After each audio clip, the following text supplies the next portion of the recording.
Hi, I'm Dr. Diane Duckett, and welcome to another episode of Becoming You. This podcast is to help assist you in becoming a better, successful you in life and in business. I am delighted to share with you today on just that. We know that becoming a better you takes work. In fact, it takes a lot of work that we sometimes really don't want to do ourselves. So today, I want to talk about the Moses Code.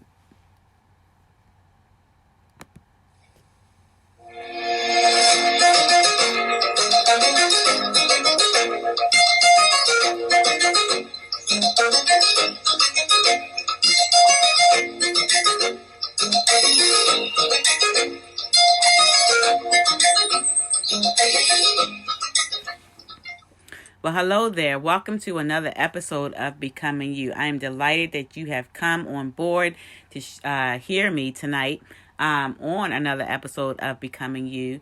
And also, too, I want to say Happy New Year. Happy New Year. Welcome to 2022.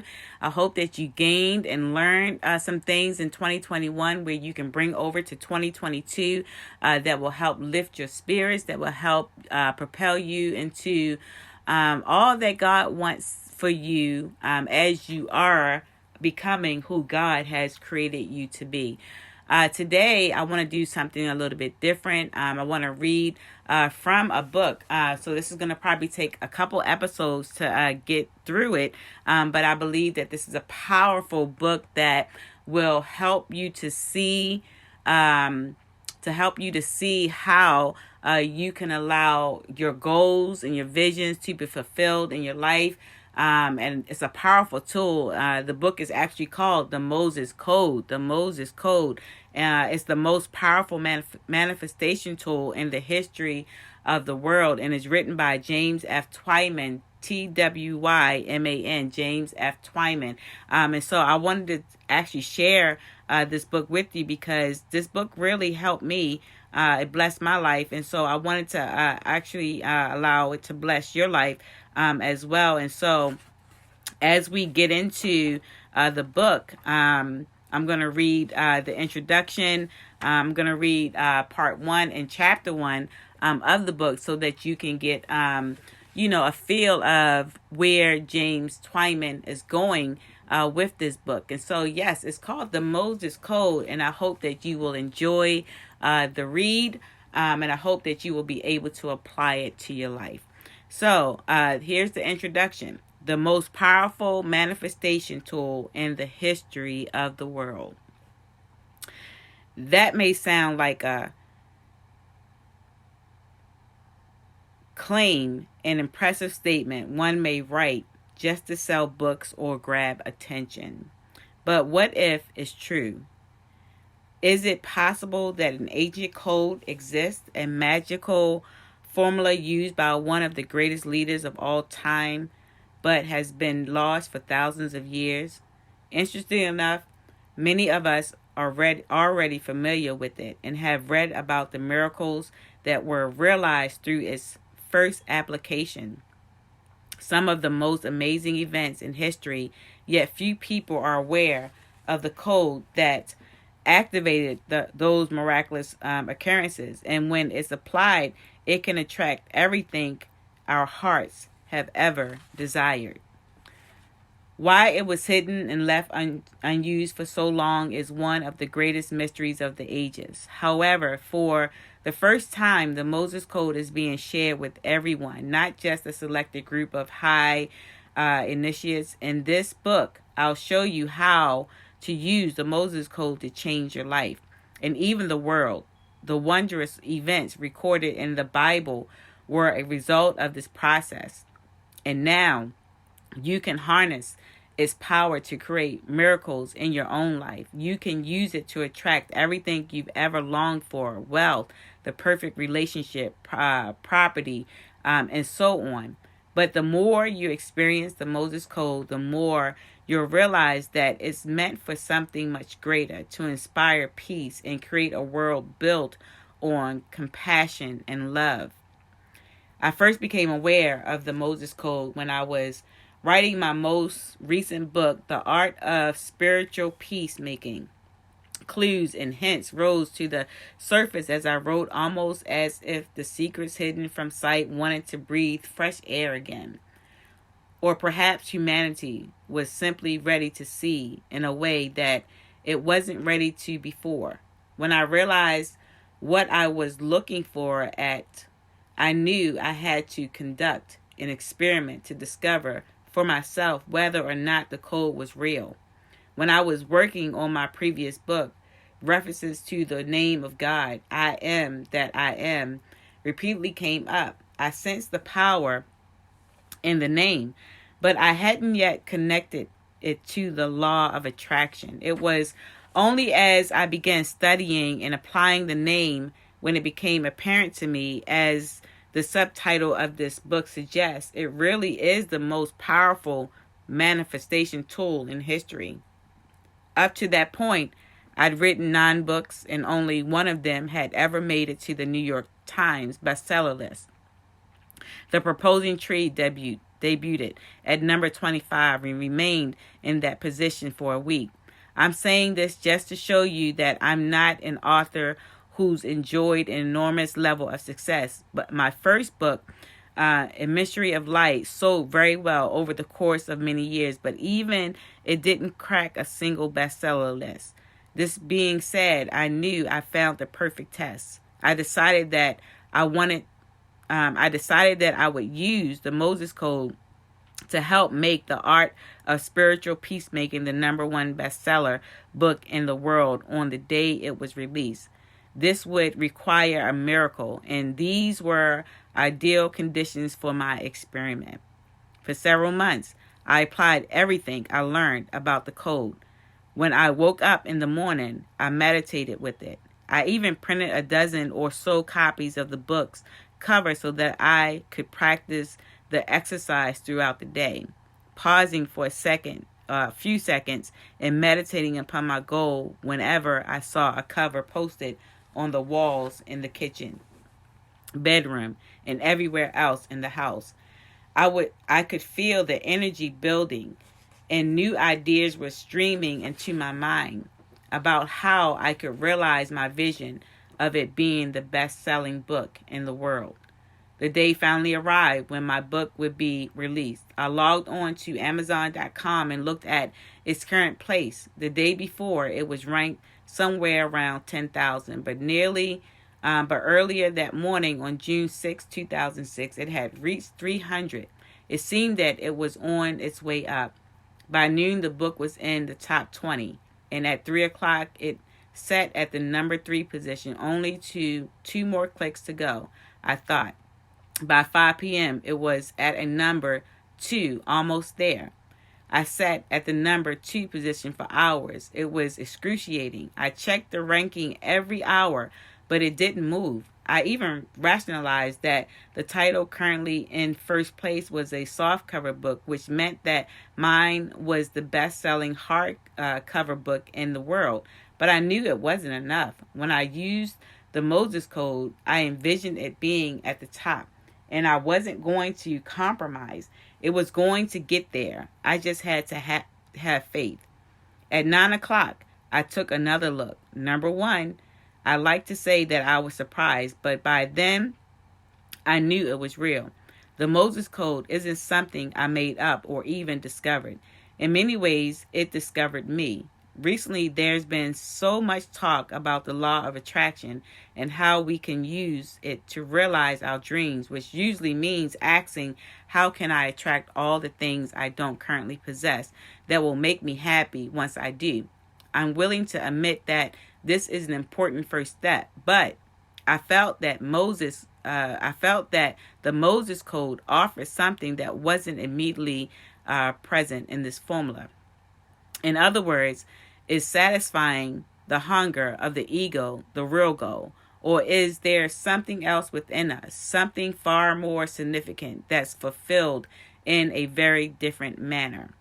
The Moses Code is about the next and much more vital step. How do we satisfy the longing of our soul? The story of my book becoming a number 1 bestseller on the day it was released is a great example of how we can use the Moses Code to benefit our lives. But Is this as far as we were asked to go? Have we been given these sacred tools to simply manipulate reality for our own gain? Or are we being called to something higher, a purpose that matches the original intent for the reason why this gift was offered to humanity in the first place? Although I'll discuss the differences between the longing of the soul and the hunger of the ego later in the book, it may be helpful to say a few words here to prime the pump. The ego is constantly concerned with trying to get what it believes it doesn't have, while the soul seeks to give everything it needs, thereby realizing that those things were already present within. This is the focus of the Moses Code, just as it is the highest goal of the law of attraction. The code was first used to secure the freedom of the Israelites who were enslaved in Egypt. Now it can be used to free you from the bondage of your ego. After all, where you live means very little if your mind and soul are oppressed. The purpose of this book is to offer you the most powerful tool in the history of the world for achieving true freedom. What is true freedom exactly? It's simply the ability to express your divinity in every situation, in every moment, and realize that you're the creator of the universe you experience. The ego seeks to enslave while your soul, like Moses, wishes to set you free. Let me give you one more example of the power contained in this process. I'm writing these words while sitting in a sitting in a small caf near my home in Talent, Oregon, immersing myself in the ideas and energy of the Moses Code. A few moments ago, I spent some time using the code to accomplish a particular goal, which was to sell a house I owned. I took a few deep breaths, felt the energy of the words I chanted quietly to myself, and then let it go. Even though I spent no more than a few seconds focused in this way, I somehow knew it would have a profound effect. It is almost 4 p.m. on Saturday, nearly closing time for the caf. There are only two other people in the room, a middle-aged couple seated at a table about 15 feet away from me, talking in low voices while looking at a newspaper. I feel the urge to glance over and pay attention to their conversation. Apparently, they're from Minnesota and are getting ready to relocate for a job at Southern Oregon University. I noticed that they're checking out the real estate section of the paper and discussing current listings of available houses and townhomes. This is interesting, yes, but it isn't enough for me to lose focus. After all, I'm attempting to write while I'm here. My manuscript is due to my publisher, Hay House, in 2 days, and there is still some more work to be done. I turn back to the computer in front of me and type in the words Moses Code. The instant they appear on the screen, I feel something tug at my heart. Tell them about the house you've been wanting to sell. The house in question is currently being rented, and although I thought about putting it on the market, I still haven't taken action. Despite this inner urging, I feel like it would be rude to interrupt or even begin a conversation with the couple since they're so clearly preoccupied. But the feeling is persistent and increases until I finally say hello. No more than 15 minutes later, we make a deal contingent on them loving the house I have to offer. I know they will sense it is exactly what they are looking for and can be sold for exactly the amount they had in mind. The Moses Code is indeed the most powerful manifestation tool in the history of the world. Sometimes even I need to be reminded. Part 1. The Law of Attraction. A lot has been said about the law of attraction in recent years. People everywhere are beginning to realize that they have the power to attract everything they desire.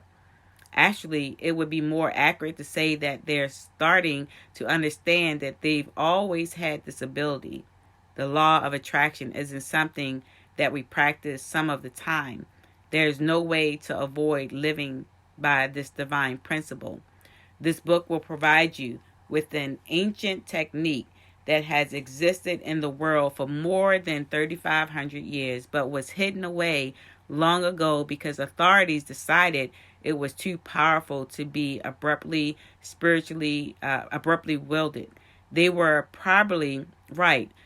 Whether we're spiritually mature enough to do so now remains to be seen.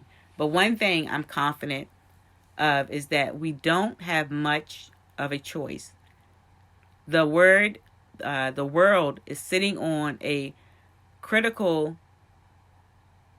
and sitting on a critical pericope in the decisions we make about how we will or won't implement this wisdom may mean the difference between evolving to the next level of achievement or complete destruction.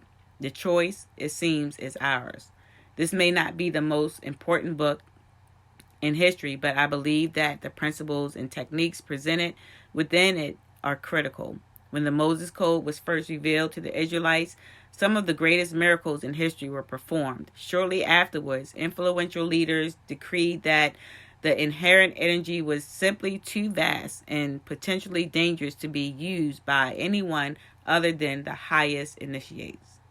Our collective religious history is littered with legends and stories of spiritual masters who evolved to the point where they not only understood the Moses Code, but were also able to practice it and achieve extraordinary results. Chief among the practitioners was Jesus of Nazareth. It's now time for all of us to master the code as well, not just to add riches to our lives, but to create a world based upon the laws of compassion and peace. If we continue to use this remarkable tool simply for our own gain, then we'll be lost. This may sound enormous, and that is indeed the intention. You're being offered the most powerful tool in history for creating your reality. This isn't a new age fairy tale. It's real and true. We need enlightenment, souls to finally manifest the world of our dreams. It's easy to look at the earth and see the devastation of unconscious manifestation. Our planet didn't arrive at the brink of such terror on its own, but through our collective decisions. The question now is simple, or simply, will we choose this again, or will we finally and resolutely decide to follow the call of the soul rather than the pandering of the ego? Whatever we genuinely feel, the world and everything in it will transform in order to match that belief. You have an essential and individual role to play, and that's why this book has found you. Part 1 of the Moses Code discusses the story of Moses and the basic spiritual makeup of the code.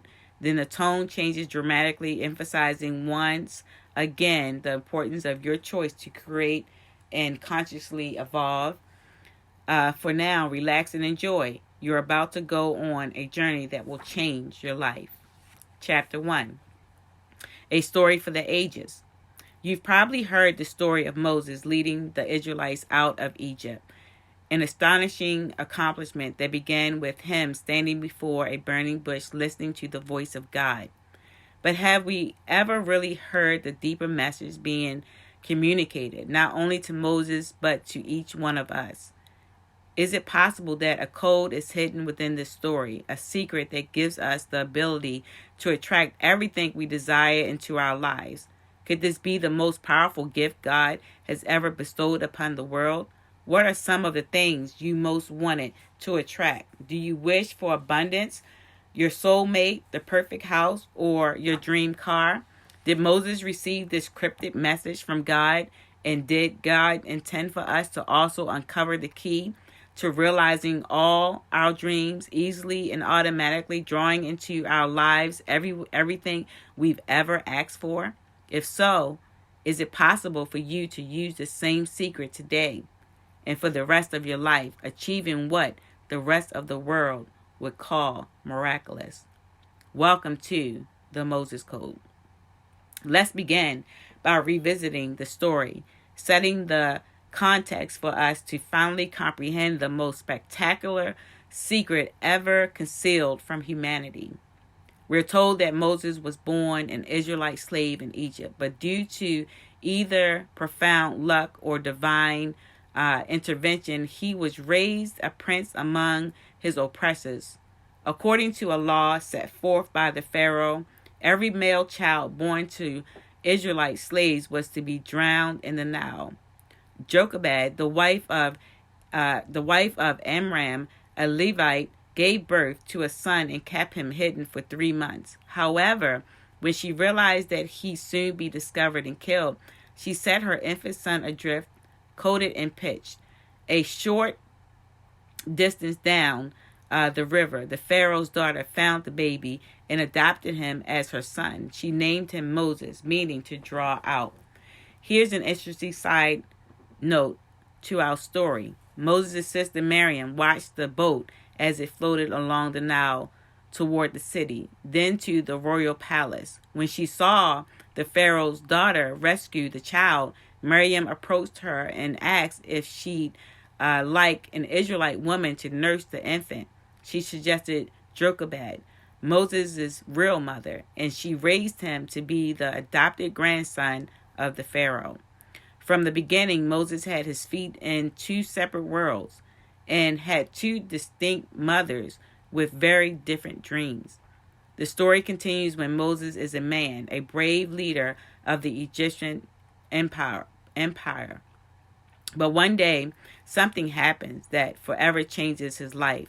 Moses is among the slaves when he sees an Egyptian soldier mistreating an Israelite man.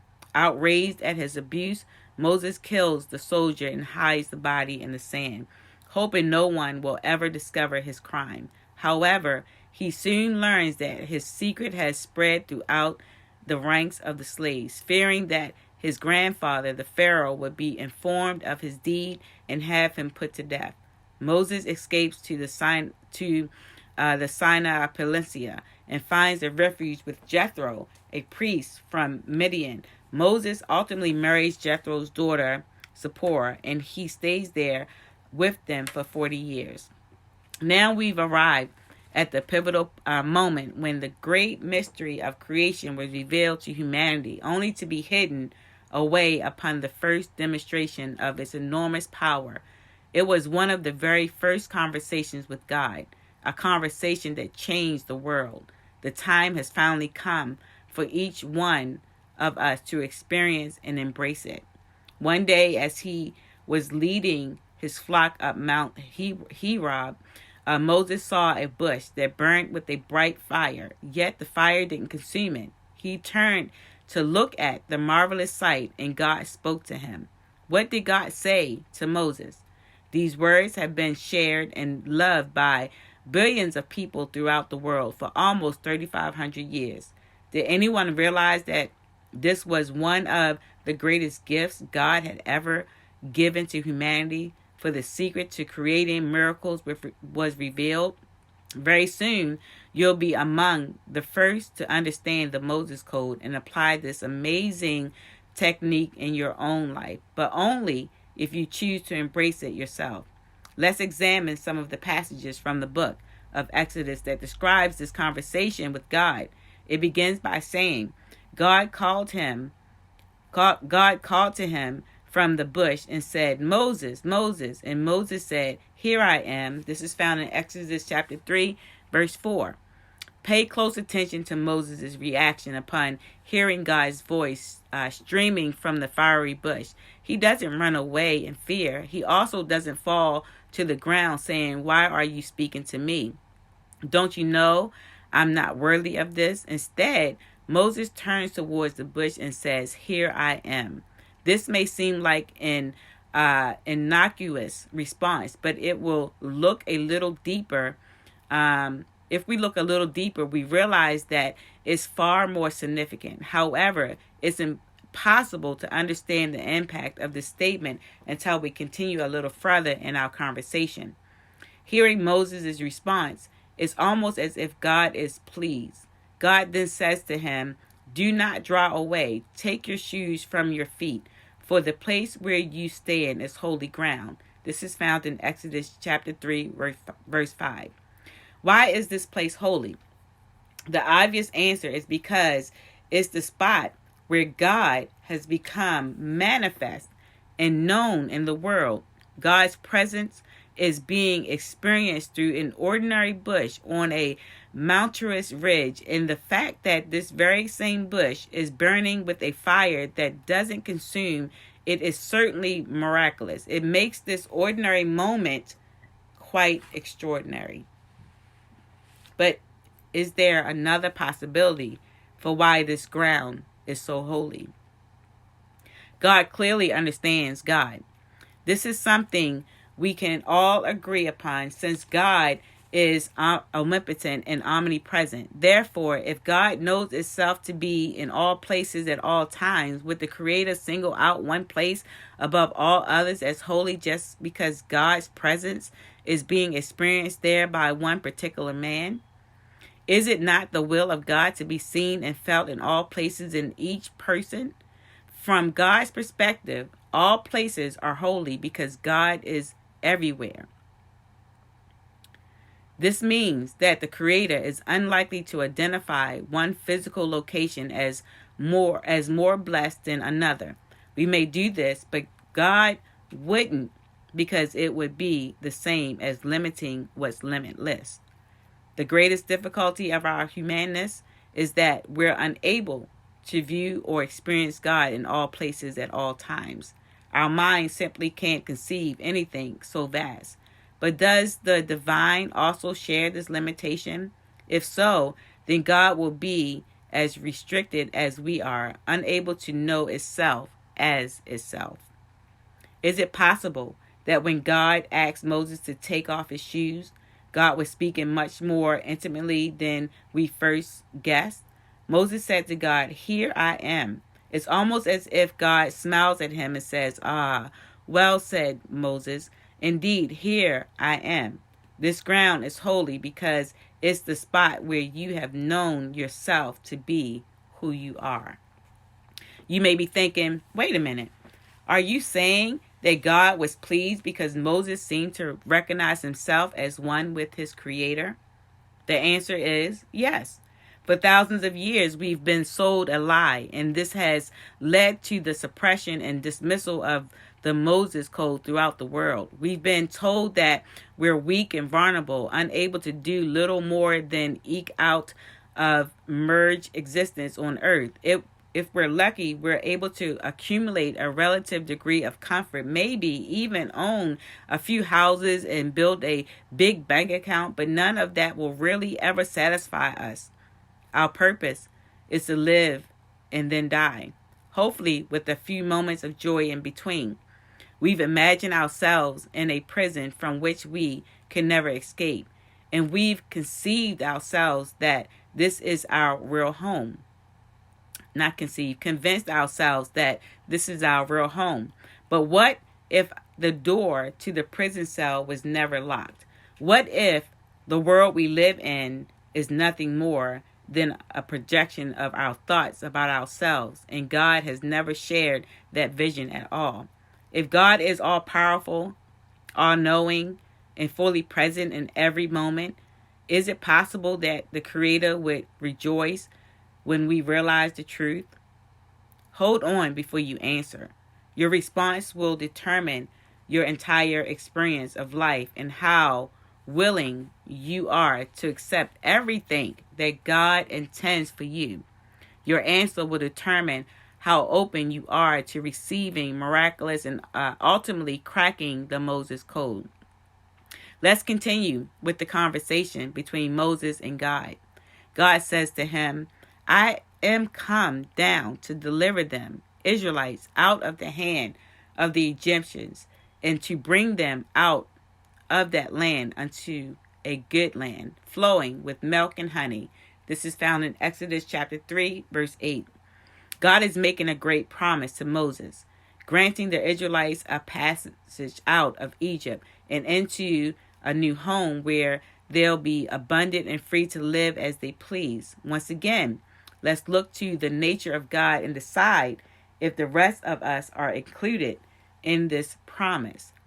If God is in all places at all times, then this could be more than a historical decree that was made to one particular individual or group to the exclusion of the rest. Is it possible that God's vow is made to every person who listens? Meaning, it's being made to you right now. If you're willing to listen and believe, then you'll discover, just as Moses did, that God never breaks a promise to anyone. If this is true, you're being led to the same land flowing with milk and honey. In other words, the place where your dreams become reality. God is telling Moses that he'll lead the Israelites out of bondage into the promised land. In this place where we're told Moses and his followers will have everything they need and nothing will be denied them. Why? Because they are the chosen children of the Creator, worthy of all goodness and blessings. Most generations believed that this was a gift reserved for Pacific people, the Israelites. And according to this belief, God favors one group over another and is therefore willing to offer the chosen ones something that the rest can't receive. But is this really true? God says, I am come down to deliver them out of the hand of the Egyptians and into the land of the Canaanites and the Hittites and the Amorites and the Perizzites and the Hivites and the Jebusites. In other words, there are lots of other groups already there. Perhaps these people never left the promised land, or they were able to use the code to arrive there earlier. All we know for sure is that God's will is for them to be free, and this can't be reserved for a single group of individuals. Freedom is meant for everyone, as is the land overflowing with abundance. In the end, Moses is really no different from any of us. Faced with such an extraordinary gift, most would fall into the ego pattern that has ruled our lives for so long, which is fear.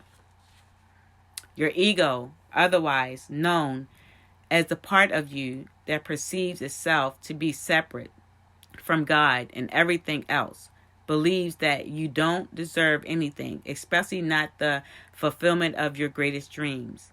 A well-known acronym for the ego is edging God out. How can we edge God out, the creative force of the entire universe, and still have what our soul most longs for? The ego forces us to fall backward and play it safe and never comprehend the infinite potential that lies within. Like Moses, we say to God, "Who am I that I should go unto Pharaoh and that I should bring the children of Israel out of Egypt?" This is found in Exodus chapter 3, verse 11. God may have replied, "Who are you not to bring them out?" We usually wait for someone else to get the job done, never realizing that there really is no one else. God is choosing you in this moment to receive everything you desire. When you do so, you'll be a living example of the greatest secret that will make you rich beyond your wildest imagination. And now we come to the critical question and answer that the entire Moses Code is based upon. God has given Moses a task, one that seems impossible. In fact, God even tells Moses that the Pharaoh will never listen to him or consider honoring his demand, which doesn't seem to surprise Moses. After all, the Israelites were responsible for building half of Egypt. Without their forced labor, the Pharaoh wouldn't be able to construct his vast temples or modern cities.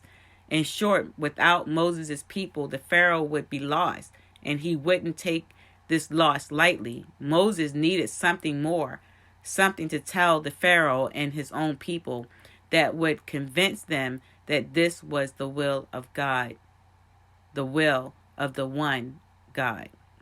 And Moses said unto God, "When I come unto the children of Israel and say to them, the God of your fathers has sent me to you, and they say to me, What is his name? What shall I say to them? This is found in Exodus chapter 3, verse 13. A name has great power. It not only identifies people and separates them from others, but in many cultures, it defines who they are. That is, a name bears the essence of the individual. When Moses asks what name to give his people so that they may believe he's telling the truth, it's a very big request. It must be a name that incites passion and dedication. It also must be worthy of the creator of all things, the single source of life in the entire universe. What kind of name can encompass the power and majesty of such a being, as well as contain the magic and mystery that God deserves? And God said to Moses, I am that I am. This is what you will say to the children of Israel. I am has sent me to you. This is found in Exodus chapter 3, verse 14. I am has sent him. Remember that this is what Moses said to God when he was first called to the burning bush. Here I am, or in some translations, here am I. Whether or not Moses realized it, he identified the power of God with his own, and God was pleased. In fact, when Moses shared this name with the Israelites and then the Pharaoh, miracles began to take place all around them. One after another, the world began to conform to the idea that Moses had in his mind. The Israelites should be freed from Egypt. In the end, the force of this demand, backed by the name of God, was undeniable. And the Pharaoh had no choice but to concede. God's children were allowed to live. Children was allowed to leave and seek the promised land where all their dreams would come true. But here's the question we now need to answer. Having witnessed the supreme power given to them by God through this name, why did the Israelites hide it away, rarely to be used again? For centuries and even millennia, many people have believed that humans should never utter the name given to Moses. It was unspeakable, and so the magic contained within it was concealed from the world. Until now, you're going to learn how to unlock the Moses Code. In doing so, you'll attain everything you've ever desired. Do you believe this is possible? Will you be like Moses and ask for more? If it's evidence you need, I'm all too ready to give it to you. Chapter 2, a gift from God. Are you ready to have the same conversation with God that Moses enjoyed? I assure you that it's the key to receiving everything in the world that you're entitled to. You thought you deserved lack, sickness, and ultimately death. Why else would you be experiencing these things if you didn't want them? This may be the hardest concept you'll ever have to admit. The idea that you've created everything in your life, including what doesn't serve you well. Once you do accept it, though, you'll also be able to accept happiness, abundance, and perfect balance. That's why you're here. It's the reason why you opened this book. Nothing else would satisfy you now. It's time to throw open the steel door that has kept you apart from your heart's desire. The Moses Code is about to be unlocked, but I'd be remiss if I didn't provide you with the following warning. Once you open this door, it can never be shut. You'll know too much once you've been exposed to this secret, and you'll never be able to fall back into ignorance again. From this moment on, you'll realize that you have the key to everything you could ever dream of. If you choose not to use this gift, then it will be no one's decision but your own. Also, beware that this tool you're about to be given is far more powerful than your mind can possibly comprehend. The words may seem simple, but they unlock a source of energy that created everything you perceive. Literally, you were created by God, and therefore you possess all the qualities of God, just as you possess the genetic information of your earthly parents and ancestors. A scientist can explore a person's DNA and determine who his or her children are. And this same idea applies to God. You're about to explore a code that's been locked inside your soul, and in doing so, you'll discover that you're the child of the divine, possessing the same power to create as God. Monotheism versus polytheism.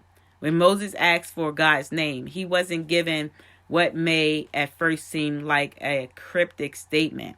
It wasn't a normal name God used or God offered, but an assertion indicating a presence transcending ordinary definitions.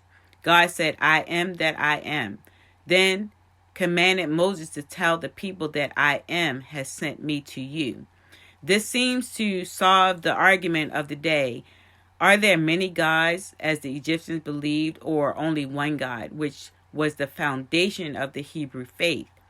This wasn't the first time such ideas were presented in Egypt. From around 1375 to 1358 BC, the pharaoh Akhenaten, who rejected the old gods and initiated a monotheistic worship of the sun god Aton, ruled the country. Since Moses is usually regarded to have lived no longer than 1300 BC, it is clear that the Egyptians had already endured at least one attempt to initiate a society built upon the belief in one supreme being.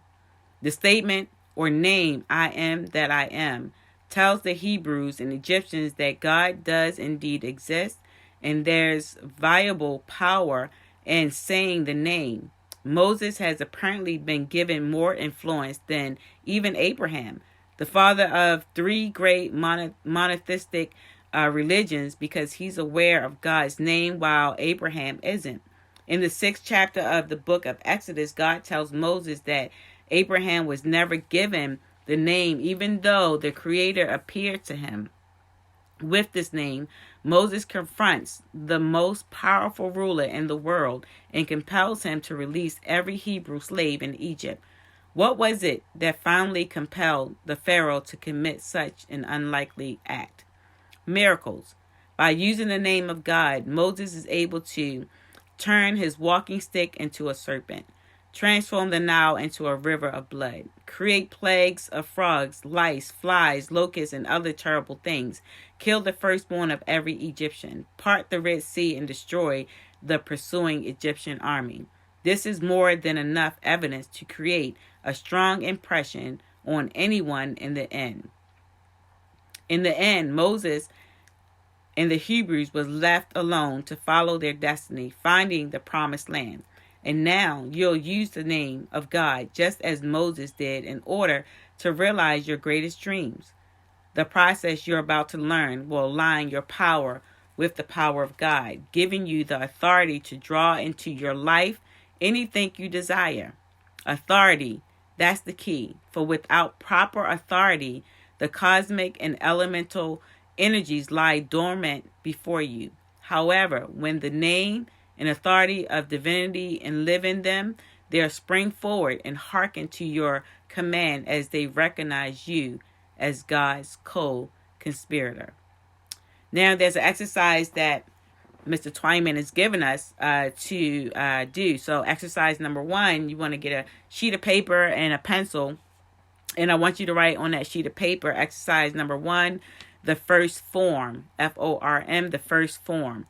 What do you want to attract in your life? That's the question. What do you want to attract in your life? And write that down. Write that question down on your sheet of paper. What do you want to attract in your life? This is the first step. You may choose to start off with something small or go after your heart's desire. It's totally up to you, since the Moses Code doesn't recognize levels of difficulty. It treats everything the same, as extensions of God, and therefore something that you deserve. You're also an extension of God. So it's logical that you're entitled to whatever you request. This may seem like a distant leap for your mind, but with continued practice, you'll know it's true. Have you chosen to focus on financial abundance, a particular object, or the perfect relationship? Write it down on a piece of paper and keep it in front of you so you can clearly see your goal. Now, go to a place where you can relax and be alone. At first, you'll only practice this exercise for a moment or for a few moments, but after a while, it will become a habit and you'll find yourself using it throughout the day. Once you're alone and relaxed, take a deep breath. With your eyes closed, look at the sheet of paper in front of you and say out loud, I am that. Exhale as you recite these words, and then as you inhale, continue by saying, I am. The sound will be different because you're reciting the second phrase on the in breath. Repeat this circular breathing and speaking as you stare at what you've written down. It's important to feel the emotion of already having what it is that you're asking for. I'll explain this more in a moment. For now, create the emotional feeling that you've achieved your goal. Continue to breathe and repeat the chant. So as you breathe and as you inhale and exhale, when you inhale, you'll inhale the words, I am that, and you'll exhale, I am, right? Or is it the other way around? No, exhale, I am. So you're going to exhale, I am. You're going to inhale, I am that. And you're going to exhale, I am. And you're going to look at your list or the goal that you wrote down on your sheet of paper. And you're going to take that goal and you're going to just look at it. Just look at it, just look at it, visualize it, see it, on your paper, and begin to focus on your breathing technique and focus on the words that are coming out of your mouth. I am that. As you inhale and as you exhale, you're going to say I am. And then what you're going to do is, as you're doing that, you may do it several times, but you're going to add some emotion to it. You're going to add emotion to what it is that you have listed on your paper. Whatever that goal is that you have listed on your paper, you're now going to add emotions to it. You're going to, get excited about it. You're going to laugh. You're going to give gratitude, saying thank you. You're just going to bring some emotions to it. Now, don't be bringing those sad emotions to it. Don't be bringing the negative emotions to it. What I mean by negative emotions, I don't want you to say, oh, I can't accomplish that. Oh, that's not for me. Oh, I don't have the resources. Oh, I don't have this. Oh, I don't have that. I don't want you to bring that type of emotion to the goal that you are now looking at on that sheet of paper. I want you to bring some emotions that, will get you inspired. Like it will literally spring up on the inside of you so that you can feel the power of the goal that you have listed on your sheet of paper. Let me explain what you're actually doing. When you breathe out saying I am that, you're claiming that you're one with the desired state or object. So the goal that you have listed on your sheet of paper, when you do the breathing technique, I am that, I am, you are becoming one with that goal or that desire or that object. You're affirming that you aren't separate from the thing you're asking for. Rather, you're contained within it and it contains you. It's contained in you. In other words, you're expanding the definition of who you are and drawing into your being something that you believe you desire. This claim that you're one with the thing you desire is actually a statement of truth. In fact, you aren't separate from anything. You're an aspect of all pervading life of God. You're one with God. So you're one with all things that are also one with God. Let me say that again. You're one with God. So you're one with all things that are one with God. Does this make sense? Perhaps not to your logical mind, but your soul understands this statement all too well. And that's why the Moses Code works. It's as if you're finally acting upon the knowingness of your soul instead of your mind, which is at best confused about everything it perceives. it sees everything as separate and alone, whereas your soul views everything as intimately connected to its source. When you inhale, saying, I am, imagine that this is God's response to you, claiming and accepting the thing you desire to draw into your life. You say to God, I am that. And God answers, I am. The name of God now comes full circle and easily draws the thing you're focused on into your life. So pay close attention to this next part of the explanation. If you can understand it, even with the limitations of your limited minds, you'll realize the power of using the name of God to manifest your desire. When you say, I am that to God, God doesn't answer you saying you are. The Creator replies, I am. In other words, God is saying through you, if you claim it, then I claim it too. For we are one. I am that I am now becomes a single statement rather than two. It is God speaking to God and God answering God. And what would God give itself? Everything. Now you understand the beginning level, the first form of the Moses Code. As you practice it and experience the results, you'll have direct knowledge of the power of God's name. Just as Moses and the Israelites did, the miracles that will naturally occur in your life will reflect the greatest ones that humanity has ever known. Will they be as distinguished as the parting of the Red Sea? Of course, because to God, a small miracle is equal to one that changes the world. They're no different because eternity isn't concerned with concepts such as big or little. Only the mind is interested in that. And the Moses Code leads you away from the mind and into your soul. I said earlier that it's important for you to feel as if the thing you're asking for is already yours. This is one of the most vital aspects of the Moses Code. God will always give you exactly what you want in life. Unfortunately, we often ask for the things we don't want, and they're giving to us because that's what we're really asking for. In other words, if you feel that something isn't yours or that something is beyond your reach, you won't receive it. Your heart's desire remains outside your grasp. Your feelings are the key to drawing what you wish for into your life. Divine energy flows in the direction that you design. If you feel that you don't have something, then it is the not having that the energy responds to. If you feel that you already have the thing that you're asking for, then God responds accordingly. Your feelings steer the wheel that guides the ship of your life into the port of your highest desire, setting the course your destiny follows to the fulfillment of your dreams. Exercise number 2.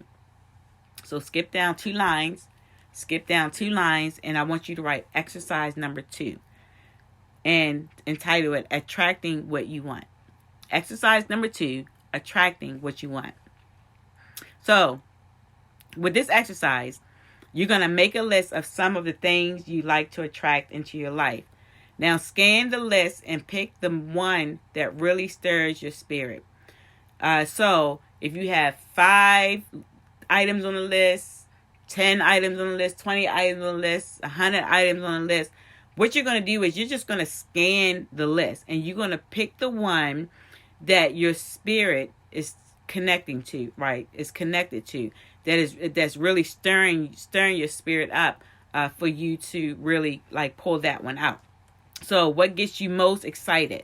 Which of these inspires you? So when you look at your list, ask yourself the question, what gets you excited?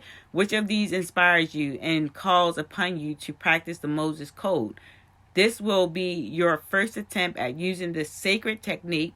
So when you're ready, find a quiet place where you can be alone. Relax, make yourself comfortable, and then imagine that you're sitting in a movie theater watching a film of yourself. You're viewing a scene sometime in the future when you've already attracted the thing you chose from your list. Visualize it in as much detail as you can. Are there others there with you? What are they saying? Listen to the conversation and pay attention to the smallest details. Make it as realistic as possible.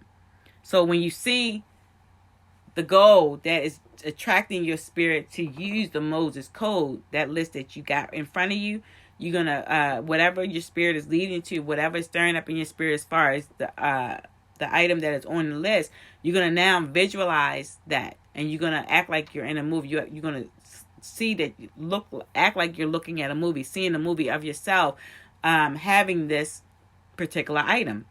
And as you are visualizing this particular item, you're going to see who is a part of visualizing this item, and what is the conversation others or this person or others are saying about this object or item in the conversation. So they can be talking directly to you, or they can be talking to someone else. I don't know. They could be doing either or, but you want to be able to listen to the conversation and pay attention to the smallest details. Make it as realistic as possible. Now take a deep breath and imagine that you've actually jumped into the scene. You're no longer watching it, but are now living it, connecting to all the emotions. If you're wanting to attract the perfect relationship, visualize that you're with your soulmate and feel the love and gratitude appropriate to the moment. Get involved in the scene with all of your energy. Feel the emotions of having. As you continue to experience the scene, begin practicing the Moses code. While exhaling, say aloud, I am that, believing that you've actually become the goal you seek. Now, take a deep breath, and while saying I am, knowing that God has claimed it through you and as you, hold on to the vision, letting the chant add energy and momentum, allowing the feeling of having swell within you, completely filling your heart. When you feel that you're done, take a deep breath and keep your eyes closed. Permit the energy to sink into your soul as you relax. Most important, give gratitude for having successfully attracted the thing you've set your heart on. Notice that I wrote this as if it has already happened. This is what you must do as well. Pour the energy of the future into the present moment. You've done everything you need to do. Your energy and appreciation are the only ingredients you need to supply. Now that they've come together, the Moses Code is complete within you. The Moses Code is complete within you. So I pray that you will take this exercise and really allow it to really speak to you, so that list that you got, that you have written, whatever is really connecting to your spirit. That's the item on that list that you want to use the Moses Code on, because if it's speaking to your spirit, that means that that's what God really wants for you. He wants you to have it. He wants to manifest it in your life. And so just don't choose anything off the list, right? Choose what is speaking to your spirit so that you can use the Moses Code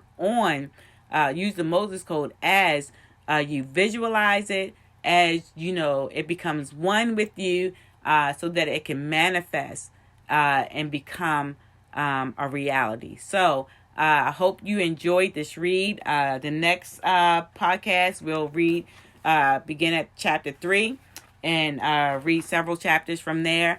But hopefully you enjoyed the read. Hopefully you enjoyed the book. If you really enjoyed the book, I want you to grab this book at Amazon. I'm giving a little promotion to James Twyman.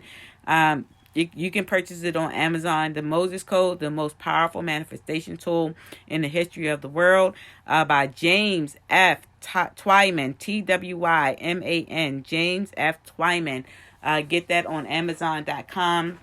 and it's going to bless your life, because not only when you have a hard copy in your hand, you're able to highlight, you're able to annotate, you're able to like just go back to it and really chew on it, meditate on it, spit out the parts that you don't want, and keep in the ones that you do want. So anyway, I just want to thank you for joining me tonight on Becoming You. I'm Dr. Diane, and thank you for listening to another episode of Becoming You.